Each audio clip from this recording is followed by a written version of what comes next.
musliman koji je bio zarobljen, koji je imao tu sreću da nije nosio muslimansko ime, nego samo prezime.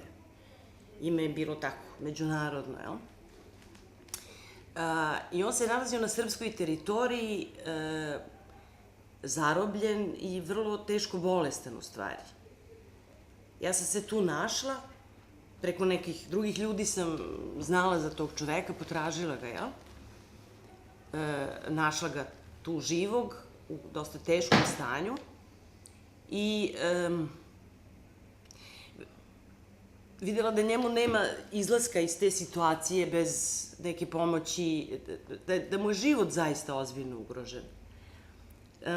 Pa sam ja onda gledala okolo, to se tamo dešavalo oko Pala, Sokolac, taj deo, oko Sarajeva zapravo, gde su Srbi bili zauzeli teritoriju.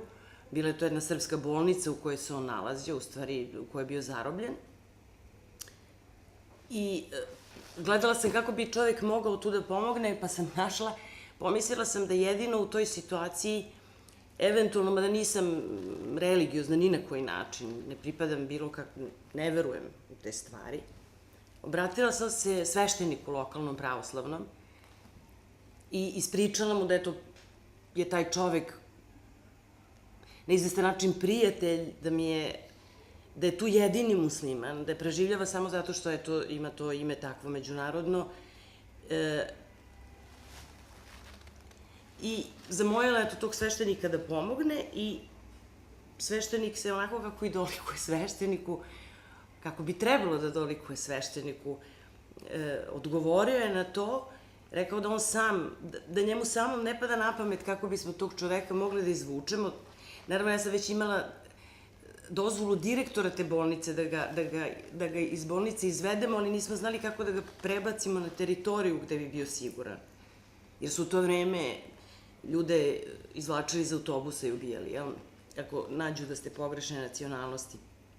Tako je to bio problem, u stvari, prebaciti ga na neku sigurnu teritoriju i sveštenik mi je rekao da će, eto, razmisliti, pa je posle dana razmišljanja se setio da, eto, dolazi patrijarh u Pale za koji dan, za 2 nedelje naime, i da je jedina mogućnost koja njemu pada na pamet je da tog čoveka muslimana stavimo kod patrijarha u auto, da kad se on bude vraćao u Beograd, da njega ne pretresaju, ne zaustavljaju im u auto ili bar kad čuju da je patrijarh unutra ne traže dalje, da će eventualno onda patrijarh i da on veruje da će patrijarh pristati da ga preveze do Beograda, tog prijatelja s pogrešnim imenom.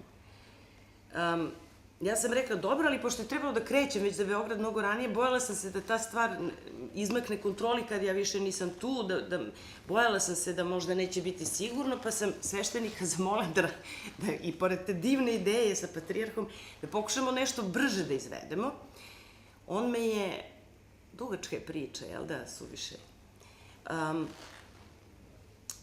on je rekao, ništa, onda nam ostaje da idemo u bolnicu, to je najveća vojna bolnica bila, mislim čak i u Bosni, bar na srpskom delu, na tom delu teritorije koju su Srbi kontrolisali, da odemo kod tog generala koji je vodio bolnicu u to vreme, da njega zamolimo, da mu kažemo o čemu je reč i da će on imati drugih mogućnosti da ga prebaci, nekih i ozbiljnijih mogućnosti.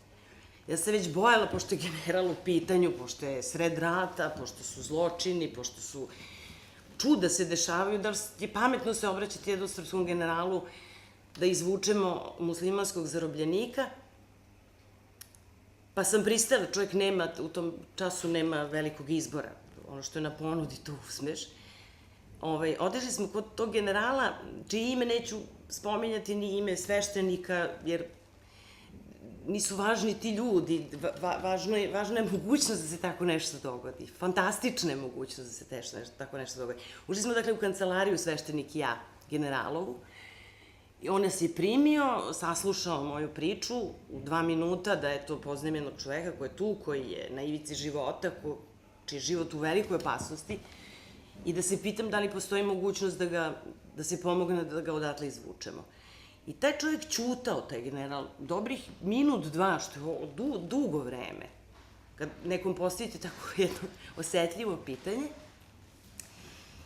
I nakon tog dugog ćutanja je rekao, a znate, zločina smo dovoljno počinili, pa možemo i neko dobro delo.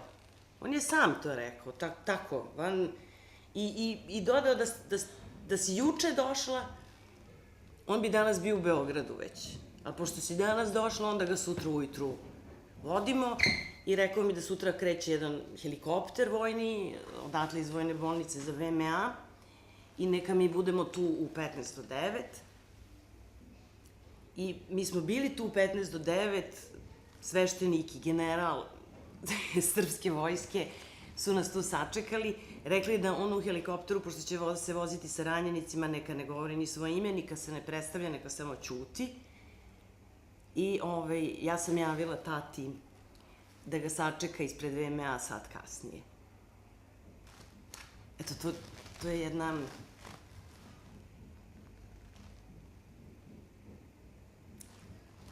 To se tako dogodilo. Mislim, moguće je.